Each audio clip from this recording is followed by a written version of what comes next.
Ekisawo kino abaana mwe bazanyira kyali kyazimbibwa lwa muzanyo gwa cricket, wabula abakikulira babadde bakitwala ng'ekyomupiira okumala emyaka egiwera, nga ku mulundi guno omuzanyo gwa kizinzibwa gwe guzzeewo. Kino kiddiridde ekibiina ekifuga cricket mu ggwanga UCA okutwala abatendesi b'omuzanyo guno omuli n'abazannyi ba ttiimu y'eggwanga okubangula bamusaayimuto abali mu masomero ga primary. Ng'ebikozesebwa byakatuusibwa mu kifo kino, abaana tebalinze kubasomesa anti ekire ky'enkuba ekibadde kifudemba kibasanze byabakanyedda n'ebyeyambisibwa. Akola guno naguli mu kibiina ekivuga cricket mu ggwanga Justin Lijjalingi saako n'avunaanyizibwa ku nkulaakulana y'omuzannyo guno mu baana Johnson Mayeku bagamba nti ekikoleddwa e Lugazi kyakubuna eggwanga lyonna.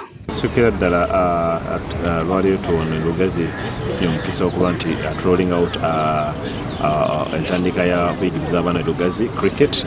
Tusanze nga Lugazi waliwo amasomero agasukka mu 3 ate nga twagala okukola tukolagana nabo era nga twegattibwako partners baffe Meta Group nga twagala okulaba nti taking advantage ya support eno ne Lugazi abaana abangi abali wano Lugazi n'okuba nti balina facilities at least ennungi tusobole kubanga tusobola okubayigiza omuzannyo gwa cricket n'okutumbula. UCA okujja Lugazi national team nga bw'omanyi nti omuntu waba agenze nga ttiimu y'eggwanga kitaaga neerekawo ng'ekwano community yaawo eyo poliisi yaffe national team wonna weegenda making sure nti amasomero gaawo nawo gasigaza ku bukodyo n'okumanya national team kwebeerina kubanga bw'obalaba bonna program eno gye bayitamu mini cricket softball cricket okutuuka we bali.